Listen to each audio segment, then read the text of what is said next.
Hi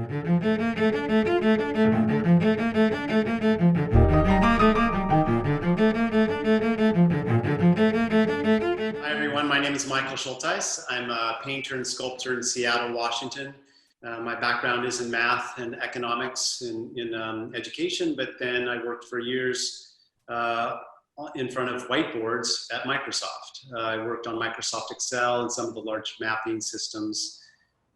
So my experience has been working on chalkboards and whiteboards. And in 2000, I just took that idea and brought it into an art studio that I set up, and using the whiteboard for ideas in engineering and software development, and now work on it as a painting. And then about 10 years ago, I met an amazing cellist. His name is Rieck. Hey everyone, my name is Rieck. I'm a cellist, composer, educator, currently in Portland, Oregon. And I started playing cello at the age of 5 and started improvising at about the age of 9. And pursued that through college, graduate school. And about 15 years ago, as I was kind of launching into my professional career as a cellist, I'm also the principal cellist at the Portland Opera. I felt like something was missing, and I came to realize that that was a more creative aspect. Just performing other people's music was not quite scratching the itch that I had. And when I realized that composing and creating from the ground up started to scratch that itch, I've really shifted my focus that direction. I started working with dancers and creating music for dance, and realized that the collaborative process of working with other artists who have different products, different ideas, was really, really valuable. And then when I met Michael, first as a cello student, and then we became good friends and went from there. Knowing him, working with him, getting ideas, inspiration, support from him has been one of the most rewarding relationships, both artistically and personally, that I've ever had. And today we're going to share a little bit about those collaborations, our friendship, and just kind of how we share some ideas. So how did we meet, Michael? How did you find me? Well, I'm a long distance runner, and I was preparing for my ultra marathon, and I almost got hit by a car. And so it was a harrowing experience for any runner. But it was this moment outside of sentiment where I just decided, wow, there are some things in my life that I want to do that I guess now the kids call it a bucket list. But one of the things that I've always wanted to do is bring music into my life, the lifelong process of learning music, and especially the cello. And so I went and rented a cello and started looking at YouTube videos and checked out books from the library. And then a friend of mine said, well, if you're really serious, you respond to the cello and the cello responds to you, you need to do this right. You need to get a good cello teacher. So I went on Craigslist, and there I found Rieck, and we've been fast friends ever since. I think that one of my favorite poets is Mary Oliver, and she really summarizes perfectly for me our experience in working together, both as a student and a teacher, but also in our collaboration. And the poem is pay attention, be astonished, and tell about it. And this is what we do, I think, in what we strive to do, is to pay attention to what's going on in our lives, what comes up for us, to be astonished and curious and inquisitive and reaching across fields and like you said, take and mix the pasta and, boil the pasta and throw it against the wall to see what sticks and what works for us in our own lives and in the way that we express, and then to tell about And I can do a quick studio tour here in my Seattle studio. It's a mess, but you can see on this wall over here, it looks like a whiteboard with equations and geometry all over the place. And this is an older painting of a blackboard palette. But instead of working out ideas for software development, I'm working out ideas about geometric models that describe things in my life. And then the paintings develop layers and layers, and the sculptures are the 2 dimensions jumping off from the canvas, and then I work in bonsai, and the wires that I bring from my trees, these little geometric forms, jump off in wire form, and then I cover them in wax. And we cast these in bronze, 2 foot up to 8 foot tall bronze sculptures. But just in short, my experience in the art world and my love of geometry in art, for about 3,000 years, artists have been putting geometry in art, but it's always been in the physical realm. And everything's supposed to be conceptual these days in art. So I think we should just include the equations. So people who know this language can read the equations and see it in their own minds. So then we have the conceptual, the 2 dimensions, 3 dimensions. And then I am including the time variable so that we can change the geometry in the internal chalkboard of our minds. And there, it's, you know, the 4th dimension of time, we can really tell interesting stories. So this is what my studio looks like, layers and layers and layers develop into then the final painting. And you can see the equations and the geometry throughout. But one of the things that fascinates me about my connection with you, Dylan, and our adventure in these collaborations is that, you know, Pythagoras said there's music, there's math in everything. As he walked by the metalsmith shop, and you know, the metalsmiths were pounding on these different lengths of rod of metal, and this then, you know, he was the very first music theorist because he was interested in the ratios and the pitch. So Dylan and I, it's great because there's, you know, math in everything, and of course in music, there are all these extraordinary relationships, and in the geometric models, then we, I don't know how you. Am I describing this in the right way, Dylan? How do you see it as a musician? There's a lot to unpack there. I think going back to when you mentioned paying attention to what's going on with our lives, I think, you know, on the surface, if someone doesn't know you and your art, they might look at what looks abstract to them or looks mathematical, and they might overlook the really expressive quality which is in there.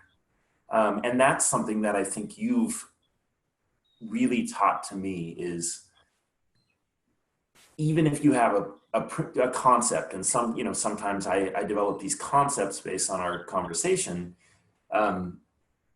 it's never just a concept to the end of a concept. You know, it's not just, oh, this is an idea and this is the representation, which is why it's a means to expressing something. And that's something that I felt you've really inspired me to do and find new media to do that with. Pythagoras, I think, was a good starting place because the very first, so our conversations are working together. The preamble to that was just in our cello lessons, we would hang out for an hour after a cello lesson and just talk. And you would let me know. And then you said, oh, come down to the studio, come see what I'm working on. You showed me some images, you started describing it. And I said, whoa, this guy's a heavy hitter, you know? And you were working on and have done a lot of work with Pythagoras. And so I did just a little kind of cursory research and, you know, had encountered some of his ideas through the origin of music theory in a way of relating frequencies. So, you know, high and low frequencies are just speeds of vibration. If I play my lowest string, that's vibrating at a much lower speed than if I play up here.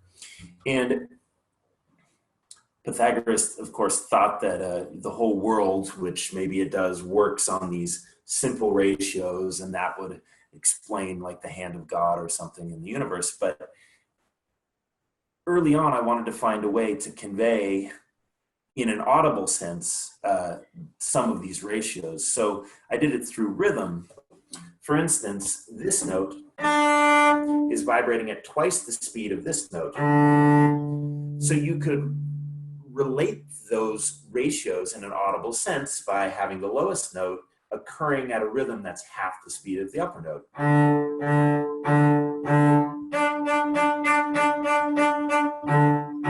Or this ratio, 3-2 ratio.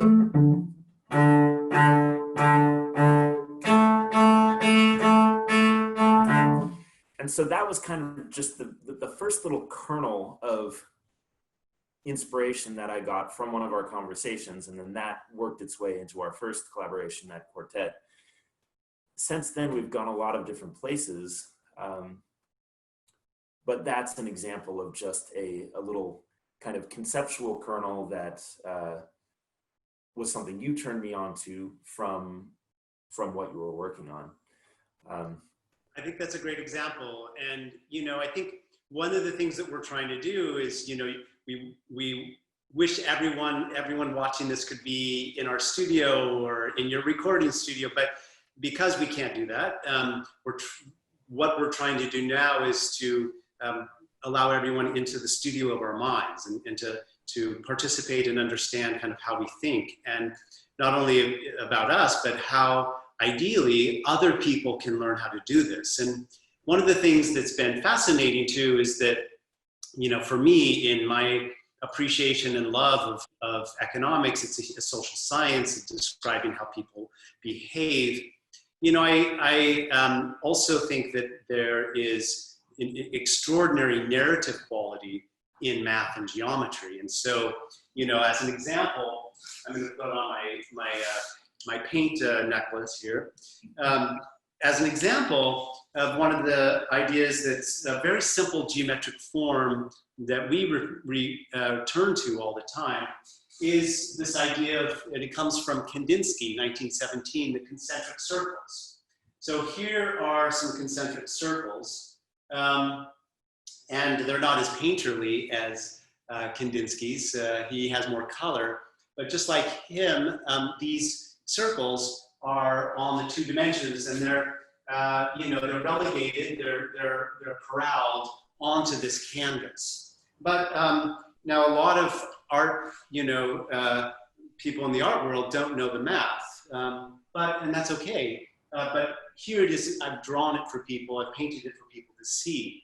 But when we include this equation of the radius is equal to sine of theta, it's just a circle, but we set I is equal to 1 to infinity. Now all of a sudden, and little kids love this, because I tell them the story about how you're sitting at the pond with one of your parents, and one of your parents tosses in a pebble. And what happens is there are these ringlets that form and these concentric circles. But just like the painting here of concentric circles, and by the way, this is the beginning of a painting. So this is not just, it's an 8-foot by 6-foot painting. It will end up looking like that, but these are the first layers that go down on it. But what's interesting, I think, is that we can talk about this radius of these concentric circles. They're moving out larger and larger. We can go from 1, 2, 3, 1, 2, 3. Remember, we're going to infinity.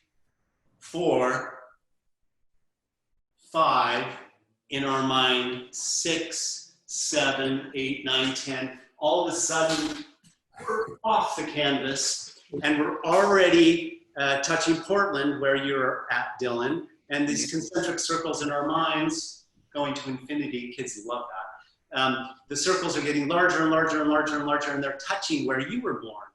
and where I was born and where everyone who's watching this were born. And who was there when we were born? Well, our mother. Our mothers. And so we are all connected because of our mothers in this geometric model. So we're moving across time and we're connecting all of us through our mothers. That's, that's an extraordinary narrative. For me, it's very personal and important one, but that all of a sudden when we allow the conceptual in art of geometry, now it's no longer just relegated like Kandinsky's to the surface of the canvas. We can tell stories about how we can connect. We are connected through all of our mothers.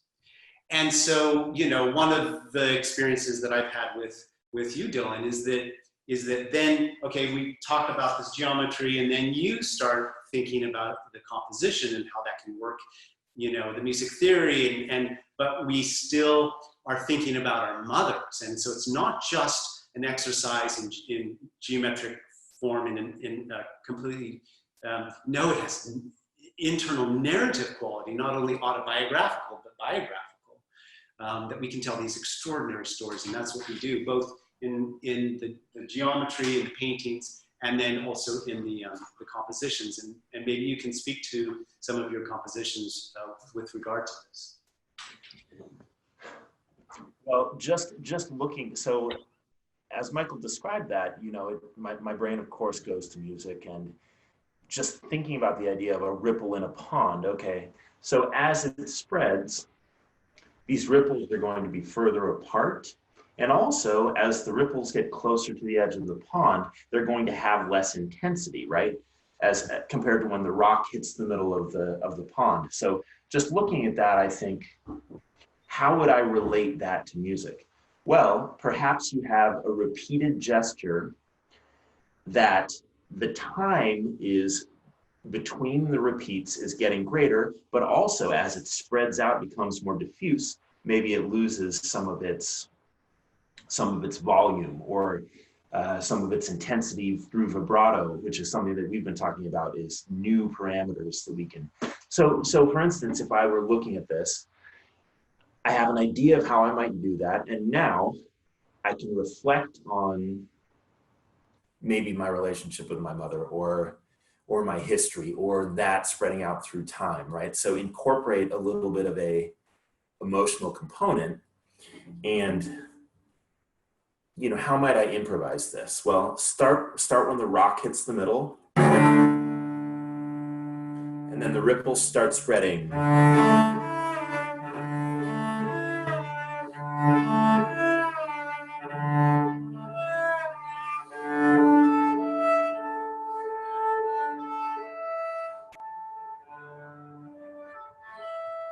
They're losing energy, they're heading to the edge.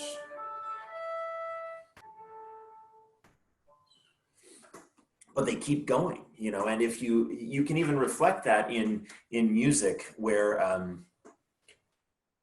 you could have a decrescendo, and then instead of a terminal dynamic, which is, it's only going to pianissimo or something, you could have it go down to niente, which means it keeps going all the way to the infinity of nothingness, So it's a different language, but the ideas are somewhat similar.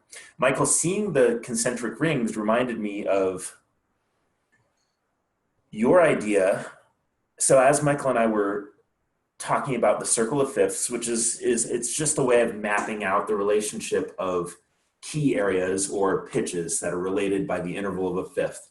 So you would start at the top at a C, go C, G, D, A, E, B, F sharp, C sharp, G sharp, E flat, F, C, and you get back to where you began. We have 12 chromatic pitches that we use. And Michael got really interested. He's been working with time and representing time. And so he saw that, remember this, you were to you, it was just, oh, well, that's a clock. Okay, it's also the 12 chromatic pitches. It's also the months of the year. And so you drew all of these parallels just from this image that every music student looks at, has to learn of the circle of fifths. And how did you draw? Did it just make sense to you, or how did that come together for you? So it really it's, you know, like, I've never had an art class, so, you know, I'm approaching this from a completely different, you know, thing. But the reality is that, you know, like, I think about like my electrical bill all the time, you know, like if I look at just the numbers, okay, I get it. But if I see a graph of it, then I really can visualize, oh, I'm using a lot more electricity. What's going on with the hot water heater, or, you know, whatever. So I think what we do is we write things down and we give them to each other, whether it's a text or a birthday card in Spanish or musical composition. And for me, I work out the math and share it both with the geometry in its 2 dimensions, and then its 3 dimensions in the conceptual.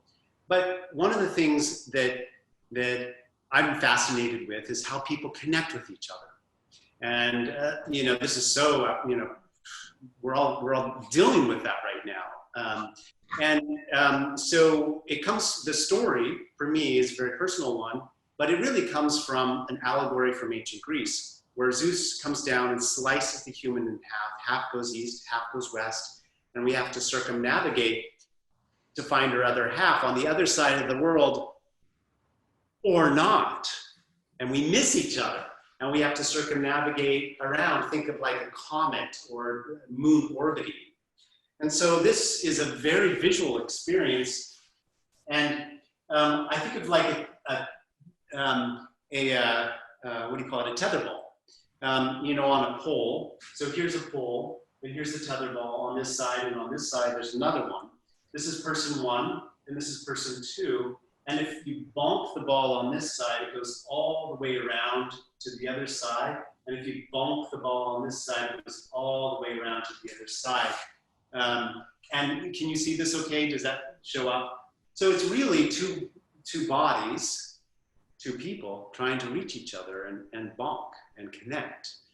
And so what I have envisioned is that on the other side, these 2 people are connecting, and they could be friends, mentor, student, lovers, your spouse, whatever, whoever it is. But the 2 people trying to connect with each other. And so way over here on the other side of the Earth, in the orbit, we're going to say is December, January, and it's New Year's Eve. So these 2 people, we're going to say that they met, and they fell madly, passionately, ineffably in love with each other, and gave each other a kiss on New Year's. So, and then they overlap and they connect. So John Venn gave us this, you know, diagram of 2 people, person 1 and person 2, and it's the space in between that I'm interested in, the overlap, you know, the interstice or the intersection of those 2 people. Marriage, wedding rings oftentimes show that. So that's what happens is 2 people connect, and then they start orbiting with each other. And they start this orbit around, and so it's January, February, March, April, all the way around to July, August, September, October, November, December. So you can see this orbiting, and then they, you know, celebrate their 1-year anniversary, and they bump up, and then they orbit again, and then they bump up, and they orbit again, and they bump up. And so it's year upon year of mapping out how they're connected. It's not static, it's always changing. And it's a compromise, it's not a compromise. I think it's a constant recalibration of 2 people who are trying to stay with each other and connect and continue that lifelong orbiting together. So if you take a look at this orbit, and in the way that I've drawn it, like a dinner plate, and then you throw it up on the wall, here it is, January, February, March, April, May, all the way to July, October, November, December. It's a clock, it's a calendar. It's the polar coordinate system. Most geometric art in geometry in art is in the Cartesian, but this is in the polar coordinate system. So, here we go with 0, pi over 2, here's pi. That's not a very nice pi, there we go. And then 3 pi over 2, and then 2 pi. So it's then, like you described, it's also the circle of fifths, C major, G major, D major, A, all the way around to F sharp major. And then I guess it would be B flat and then F natural. So it's an ideogram that, Archimedes used this 2,200 years ago to subdivide, you had said, the infinitesimal nothingness of the decrescendo. And, but that's infinitesimals, that's how we got calculus. And when Archimedes was subdividing, he subdivided into thirds, and then a hexagon, that was a triangle, then a hexagon, then a dodecagon, a 12-sided polygon, all the way up to 96 sides. And this way, we can imbue stories. And you do this in an amazing way, because if two people are connected, here there's an anniversary right here. This is a really important time of the year, their anniversary, and then maybe someone's birthday is here, maybe a birthday over here, where their overlap is the greatest. The geometry that I like to use is, this yearly way of thinking about how two people stay together. And how do you think about this? Well, so in our collaborative piece Tholos, I was inspired by this idea, and using harmonies that circle, the idea that the circle, to me, it makes me think of the orbit of the Earth around the sun. I mean, I know it's elliptical, but it's certainly going back to the same relationship. So what I wanted to capture, Michael, was these moments of overlap. How do we showcase those? So what I did is I think we actually took your birthdays and your anniversary, maybe figured out what pitch areas those would correspond to on the circle of fifths, and then had harmonies that are circling. It wasn't as simple as just C major, G major, but the roots of the chords went some kind of C, G, D, A, etc. But then when we got to these moments where we decided, we had called them maybe peak moments or moments of greatest overlap, these significant moments, there are these fermatas, and a fermata is just a musical pause where your perception of time that's just going steady, steady, steady in a circle sort of steps out. It leaves the circle for a moment and it hovers. And then in the recording of Tholos, there was bowed glockenspiel, which has this ethereal sound. And the bowed glockenspiel only came in at these moments of overlap where it distends the edge of the circle. But the circle kept happening. And in order to convey a sense of the concentric circles that you're showing stacked up like dinner plates, each time it went through that circle, the duration of each harmony was shorter. And I had noticed in my life how every year I perceive it as getting shorter. Since I've had kids and everything, it just seems like it's getting kind of faster and faster. And so as the loops occur again, as they're iterated, they actually take less duration until the very end. This was your idea. Do you remember you kept sketching this out for me? And at the time, I think, I don't know how personal we want to get, but you've been thinking about the death of your father, and of course, trying to relate that into your work, and thinking about a way of looking back. Also, you told me that this shape was related to a burial chamber, like the shape of certain ancient burial chambers. So at the very end, the very last iteration of the piece, it no longer goes through the harmony. It no longer goes through the entire loop. All it is a sequence of these fermatas, of these peak moments, of these moments of greatest overlap where the circle is distended in sequence as if it's a retrospective. And this makes me think of the first version of this piece, Michael, was a cello duo. And the first person I performed it with was my friend and colleague, Sonia Michaelboost, who just died this year. And so thinking back upon that, how that was we kind of premiered that piece live, and then she's passed on. It feels poignant and a little sad to think of this as a piece that was kind of intended to represent a bit of like a retrospective on one's life through the cycles of important moments. And then and it makes me wonder if she had a moment where she kind of reflected on her life and those peak important moments.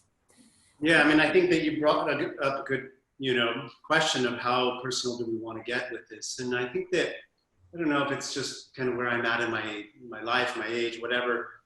I just like, yeah, let's just,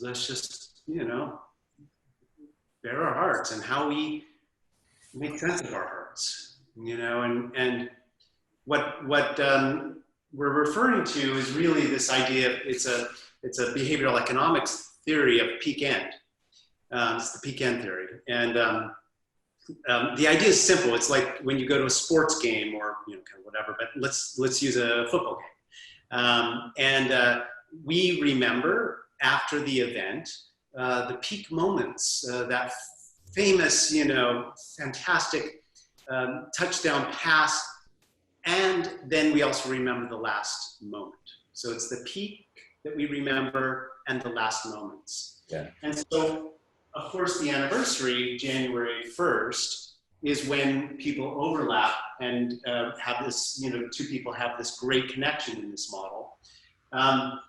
But really, I don't use the circles. I actually use a more interesting geometry to me, and that is a limaçon. And here it is, it's a loop-de-loop. And the reason I love it so much is because little kids love it, they think it looks like a lollipop or whatever, but it's French for a snail or slug. Albert Dürer, he's thought of as the father of Renaissance painting in Northern Europe. Brilliant artist. Well, he was also a mathematician, and he had a copy of the Codex of Archimedes. And, just like you can read the sheet music of Bach, his, a sonata, and you can hear the notes in your head. I can read through the equations and I can see, not what Bach heard, but what Archimedes saw in his mind 2,000 years ago. And this is an extraordinary thing that we can do as humans, is we can have these different auditory experiences from the sheet music or visual experience from the equation. So what I like about this geometry so much is that we can write the equation for it. Here is radius is equal to beta plus alpha cosine of theta. What I like about it so much is we can imbue these two variables, beta and alpha.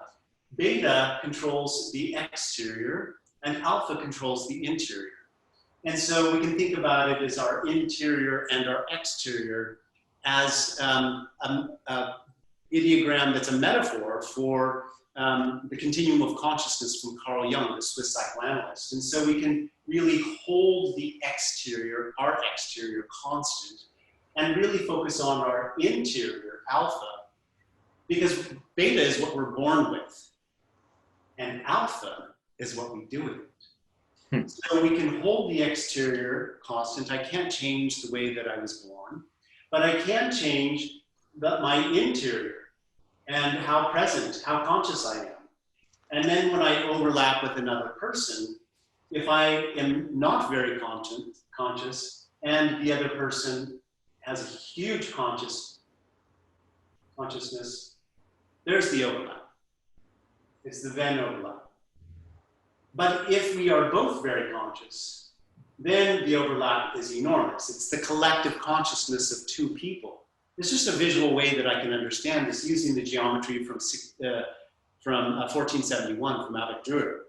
So it's these moments then when two people are really overlapped, anniversary, maybe a birthday, there's a huge overlap on birthdays. It's the peak moments in our years.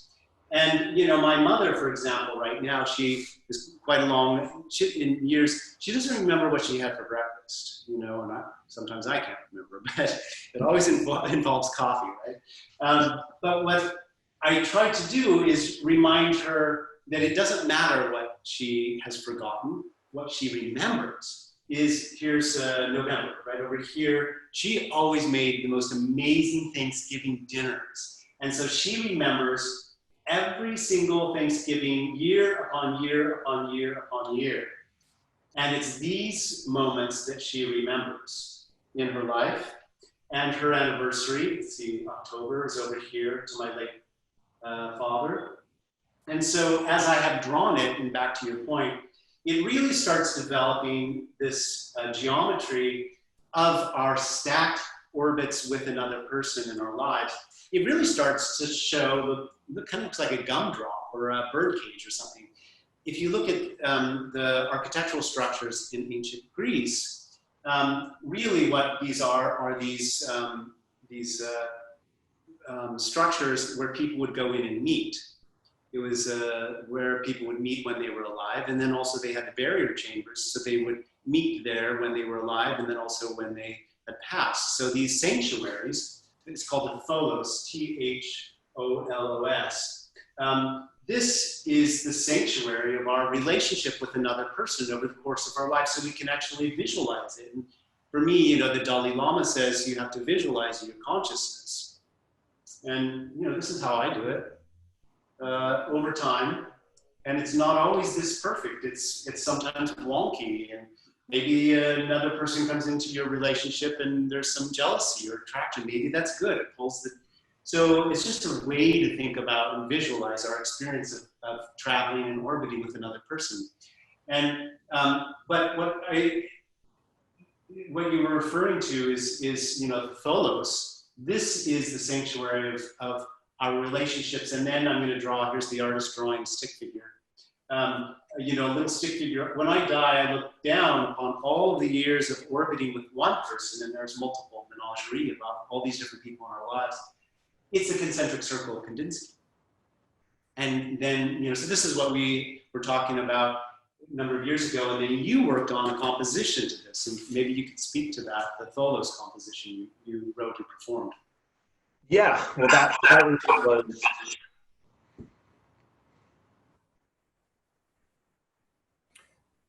what you just described was exactly what I was trying to represent in that piece. And, you know, I love, there's symmetry. So I'm not a mathematician, you know, obviously, but I respond to shapes and I respond to narrative. And so you as the mathematician have sort of, you can represent these shapes, and then also we both start talking about, okay, what can this mean? What can this represent?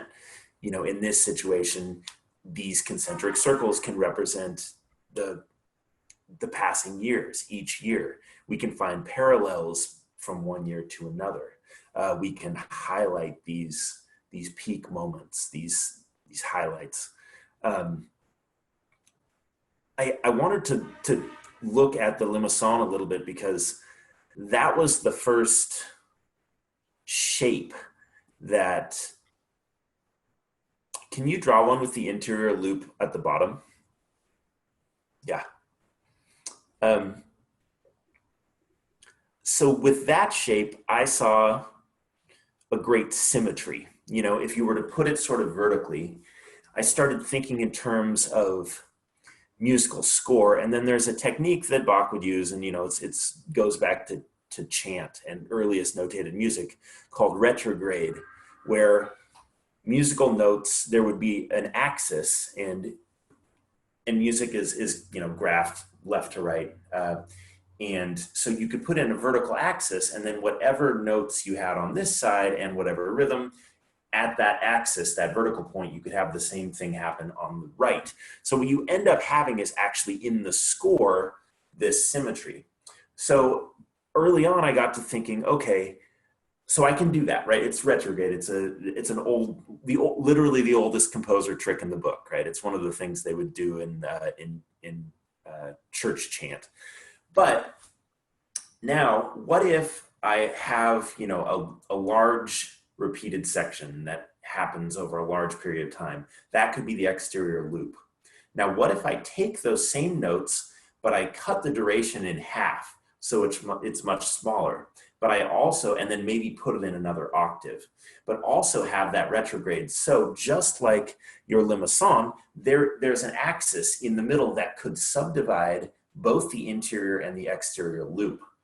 And so in our first composition, I played around with retrograde upon retrograde upon retrograde. So for instance, just the very simplest form might be, let's say I had a sequence of notes that was like A, E, C, G, right? So we could have a large one that went,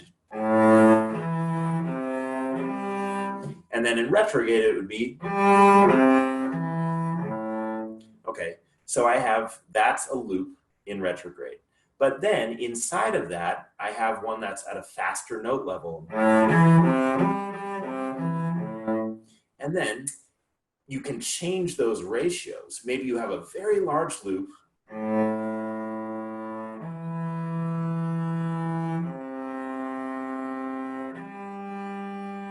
Here's the retrograde.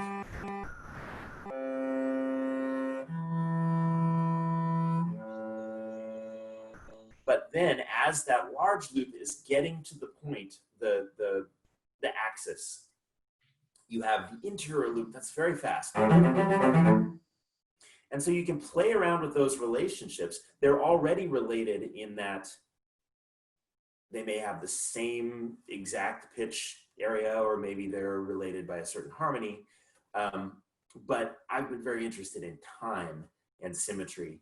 And so that was just a way that early on, and in every composition that we've done, Michael, I've snuck one of these in there. It's a little you know, you have your ideograms. Well, that's my little calling card that's snuck in there. I've been thinking a lot, Michael, about, excuse me. So this idea of an exterior loop, which is, it's predetermined, right? We were talking about the idea, okay, you have your nature, you have your nurture. At this point in your life, we've been raised. We were born with whatever our DNA is. We have certain predisposition. But in my own life, I've been working a lot on kind of getting out of what feel like stuck patterns, what feel like getting out of patterns that don't serve me, trying to sort of move forward and become as actualized as I can without dismissing who I am, what my nature is, what my upbringing is, but maybe stretching beyond that. So, you know, that makes me think of changing the alpha in means for the interior loop to expand. And then can the interior loop expand to a point where it becomes the outer loop, where it becomes larger, where it becomes the loop that has more area? Yes. So musically, I was thinking of representing this. I'm going to be writing us a couple of short duos to play, miniatures. And, you know, musically, I was wondering, okay, how to represent this? Well, you know, maybe you have a gesture that's very rigid in time, that feels very kind of repetitive and predetermined, you know, so you could have a gesture like,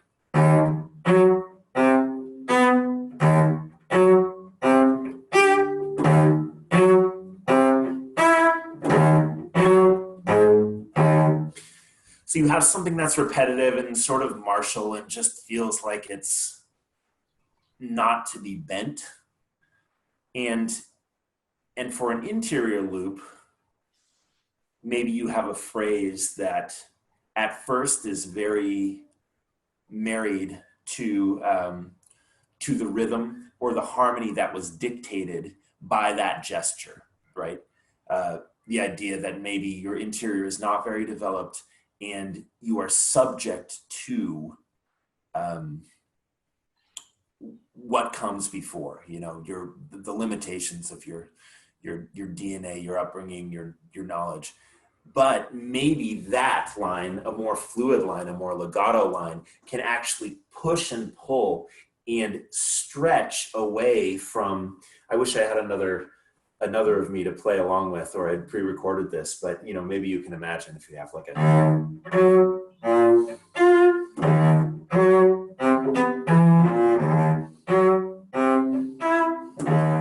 so imagine that keeps going.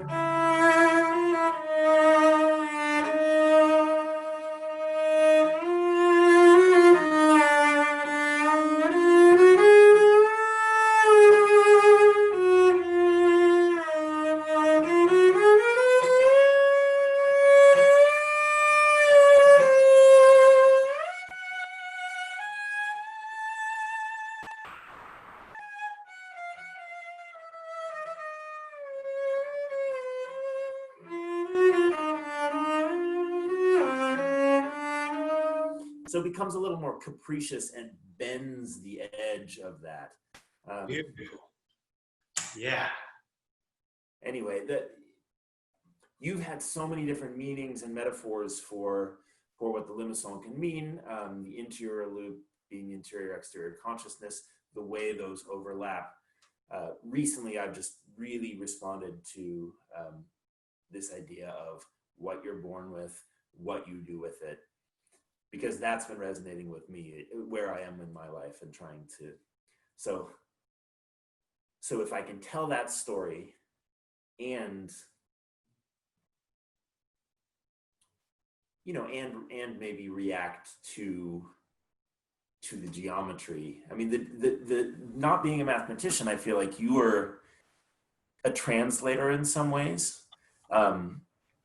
of what it means to you, and then you're translating it visually, because that's a language that I can really respond to, is shape.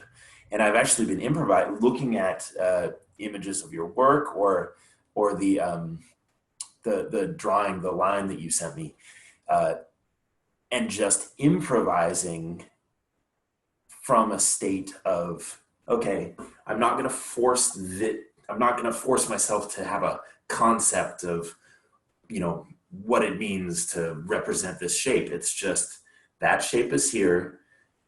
I'm in a mind space where I'm inhabiting some of the ideas. Maybe I reread some of the notes from our conversation and then let myself improvise. I'll stick on the recorder. I'll go to sleep. And then the next day I'll go back through and say, oh, that's interesting. Or, okay, that one goes in the bin. But that's felt like a more improvisatory. I mean, when you paint, surely you have ideas, but you don't know what it's going to be until you're done, right? Like you're improvising with every brush stroke. Is that true? Yeah, definitely. And I think that, you know, what we are also experiencing in our lives is how to really put the megaphone onto that area in our brain that really allows for the greatest dimension of expression, whether it's, you know, writing or poetry or painting or music, whatever. We all have these different ways of expressing what we feel inside.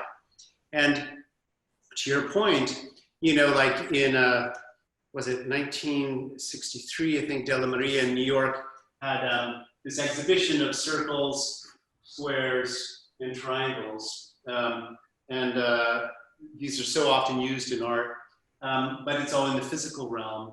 And what I love is that we can share, you know, what that equation is for the circle, the square, and 1/2 base times height, so that we can actually see those in our minds. But there are two parallels to seeing it, for me, to see it in my mind, is yeah, it's a circle. Here it is conceptual. I can see it in my mind when I close my eyes.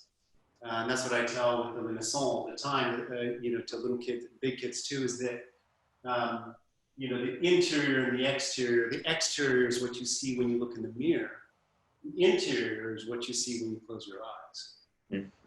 And so it's a wonderful geometric form that I imbue all sorts of stories in, you know, like the circle of life, or I feel boxed in, or those politicians are triangulating. It's just very elementary, but no, we're blowing out the windows, blowing out the doors, throwing down the walls, and the horses they're already galloping in terms of the narrative quality that math in the geometry and in music holds for, you know, our ability to get out of ourselves what we need to get out of. And for me, it's like when I'm working on a geometry, it's part of it is just I like geometry, but you know, I also like calculus and trigonometry and so forth. I just don't see that they're let's run free any type of analytical ideas. I call this analytical expressionism. It's my ability to express myself into the analytical ideas. But we do this all the time anyway when we talk about the circle of life where things come full circle. I just think that we push it into a really rich fluency and eloquence of poetry. And, you know, what is poetry? It's calling things by the right name. And for me, one of the examples that you had talked about too, and that describes, you know, like I'm going through things in my life and I'm just trying to figure out how to visualize it. And one of the things that, as an example, you know, my folks met in 1955, and they were together for many years, 1956, 1957, all the way up to Tholos, you know, their relationship. And it wasn't this, you know, no relationship is this perfect.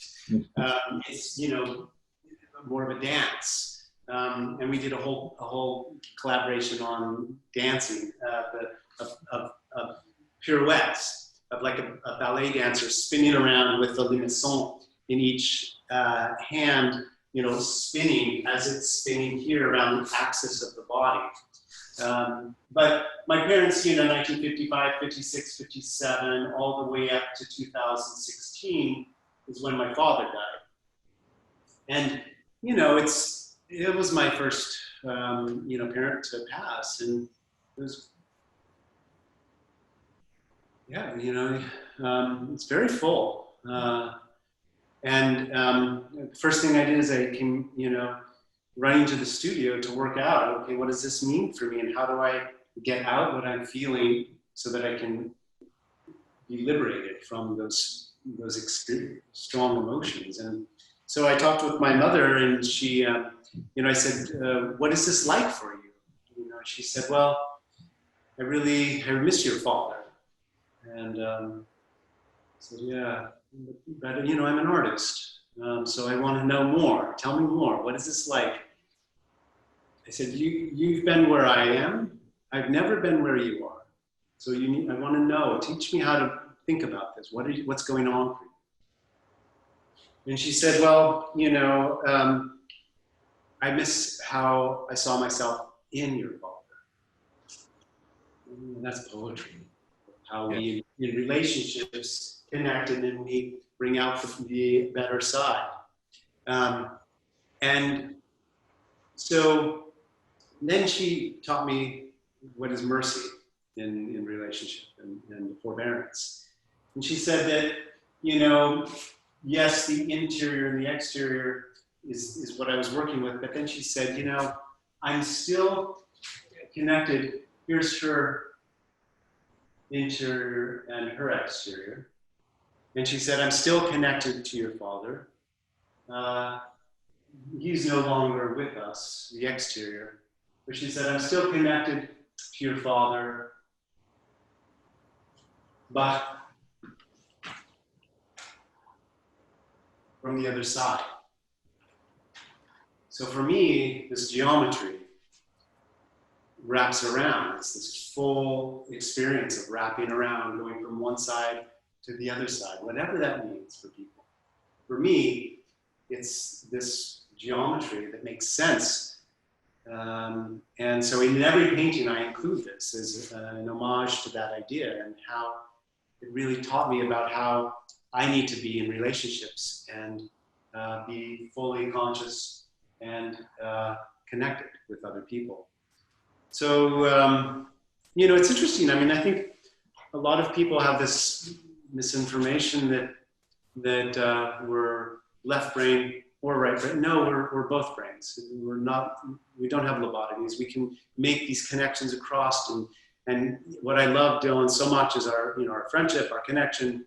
But I would not be interested in the circle of fifths and how we can map out the chords, the pitch of the times that we're connected with the people that we hold dear in our lives. And then, of course, it's not just one person. There are all sorts of relationships that we're in that affect each other and the orbits that we're in. Yeah, it's been such a meaningful experience, and I hope that by recording this, you know, I'm a little nervous in front of a camera, but when I just go into this collaboration space in my studio of my mind with you, it allows me to have more fluency and greater dimension in the way that I tell my stories in my life. Agreed. I feel like, you know, the more interesting people you know, with more interesting perspectives and more diverse backgrounds, and who are masters in fields that you know nothing about, who can expose you to ideas that otherwise you would be too insular to be exposed to, that just, it broadens the palette that you have to work with, right? And the more ideas you have to work with, even if you just scratch the surface. I mean, when you describe the math of these things, I'm not able to get too deep into the math, but I have ideas from just the aesthetic response to your paintings, your sculpture, and then the concepts, the idea of telling a story. You've always been so supportive of, I think I told you early on that I had like an itch that wasn't being scratched creatively, and then I started sharing some original music with you, and you just from the get-go, you said, let's pour some gasoline on that fire, keep doing it. And you've continued to do that, and you're an inspiration to me in that regard. So let me thank you immensely for your ideas, your friendship, your mentorship, and also being a pupil. We have a nice, rich relationship, Michael. I'm extremely grateful for it.